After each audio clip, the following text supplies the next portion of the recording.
মহরম ইসলাম calendar অনুযায়ী নতুন বছরের প্রথম মাস। ইসলাম ধর্মাবলম্বী মানুষেরা এই মাসটিকে খুবই পবিত্র মনে করে। শুধুমাত্র ভারতবর্ষ নয়, সমগ্র বিশ্বব্যাপী এই মহরম উৎসব অনুষ্ঠিত হয়।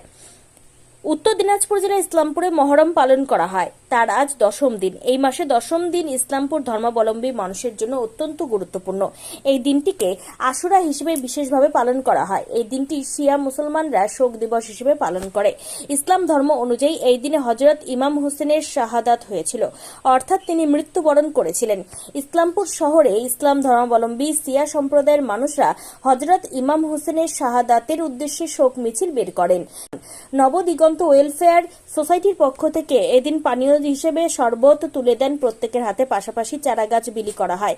প্রায় 2 শতাধিক চারাগাছ বিতরণ করা হয় বলে জানান নবদিগন্ত ওয়েলফেয়ার সোসাইটির সদস্যগণ। নবদিগন্ত ওয়েলফেয়ার সোসাইটির পক্ষ থেকে এই কর্মসূচিতে উপস্থিত ছিলেন নবদিগন্ত ওয়েলফেয়ার সোসাইটির সভাপতি তানবীর রেজা সহ একাধিক সদস্যগণ। क्या बोलेंगे औज़ुबिल्लाहिमिनश्शैतानिर्रजीम बिस्मिल्लाहिर्रहमानिर्रहीम। ये आप जो जुलूस देख रहे हैं, ये जुलूस हुसैनी है। इमाम हुसैन अलैहिस्सलाम का जुलूस है। यज़ीदियों ने 9 लाख का लश्कर लेकर करबला के मैदान में आए और इमाम हुसैन अलैहिस्सलाम के साथ फ़कत 72 सिपाही थे।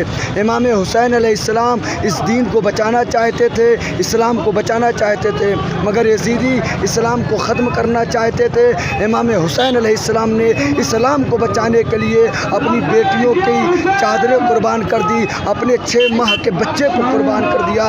आज हम अमन की बात करते हैं, इत्तेहाद की बात करते हैं, भाईचारे की बात करते हैं, इसलिए कि हम इमाम हुसैन के मानने वाले हैं। जो भी करबला को मानेगा, इमाम हुसैन को अपना आइडियल बनाएगा, वो हमेशा इत्तेहाद की बात करेगा, अमन की बात करेगा। आपका नाम? मेरा नाम, मैं मौलाना सिराज मेहदी, मछली गांव, अकबरपुर, अंबेडकर नगर, उत्तर प्रदेश।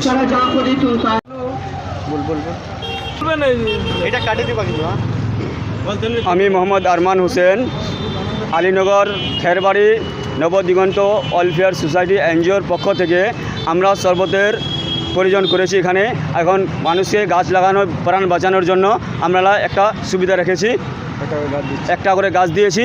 আর আমার যতগুলো মেম্বার্স আছে সবাইকে আমার তরফ থেকে ধন্যবাদ, ওদেরকে অনুরোধ জানাচ্ছি।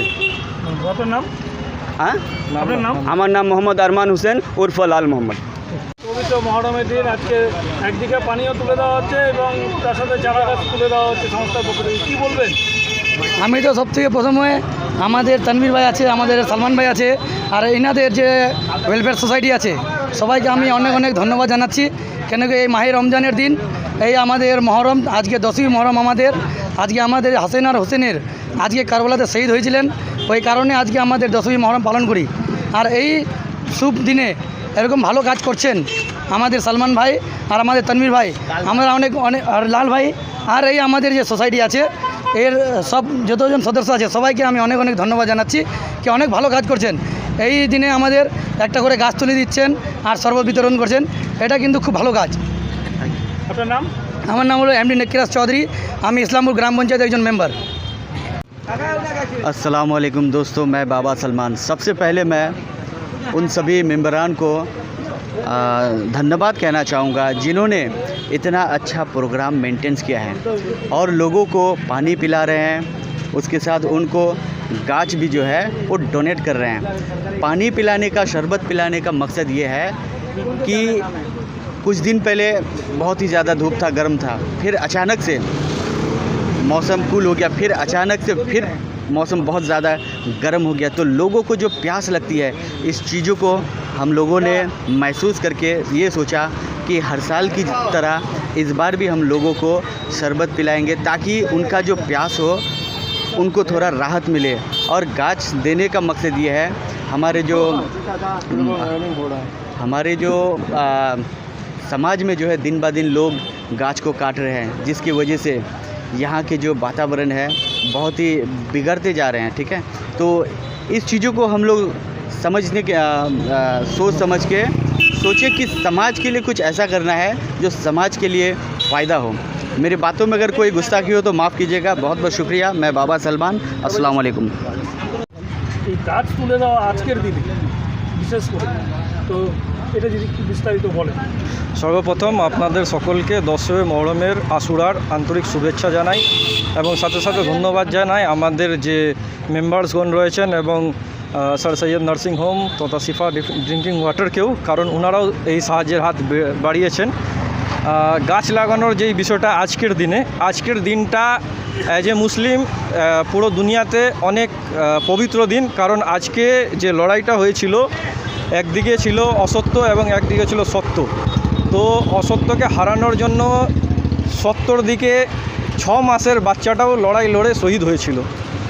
তো এখানে একটা মেসেজ আমরা দেখতে পাচ্ছি যে দরকার পড়লে নিজেকেও শেষ করে দিতে হবে, কিন্তু অসত্যকে জয় হতে দিতে হবে না। আজকে যদি ওনারা ভাবতেন যে আমরা শুধু 72 আর একদিকে 3000 লোক, তো কখনো ওটা হতো না। ওনারা সত্যের জন্য নেমে পড়েছিলেন এবং না 3 দিন 4 দিন না খেয়ে ওনারা লড়াই করেছিলেন। বাচ্চা থেকে নিয়ে বয়স্ক সবাই লড়াই করেছেন এবং লাস্টে সবাই শহীদ হয়ে যান শুধু একটা জিনিস, সত্যকে রক্ষা করার জন্য।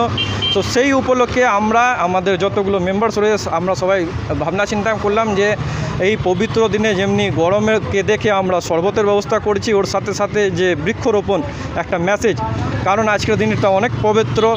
তো একটা গাছ একটা প্রাণ, এই যে আমাদের মানে রয়েছে, ওই জিনিসটাকে নিয়ে আমরা আজকে এখানে আসছি যে গাছেরও অনেক কি বলে যে আমাদের এনভায়রনমেন্টের জন্য অনেক প্রয়োজন রয়েছে। কারণ গ্লোবাল ওয়ার্মিং যে হিসাবে দেখছেন ইসলামপুরে বিশেষ করে আমরা 40 কমই দেখতে পারতাম, 40 ডিগ্রি পার হতো, কিন্তু এই বছর আমরা দেখছি 43, 44, 45 ডিগ্রি অবধি চলে গেছে। কারণটা একমাত্র এটাই যে গ্লোবাল ওয়ার্মিং বাড়ছে এবং গাছ কাটার ফলে যে পরিবেশের ভারসাম্য ওটা মানে নষ্ট হয়ে যাচ্ছে।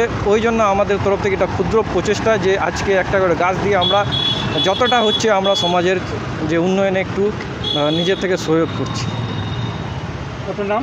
আমার নাম তানভীর রেজা, আমি এই নবদিগন্ত ওয়েলফেয়ার সোসাইটির সভাপতি।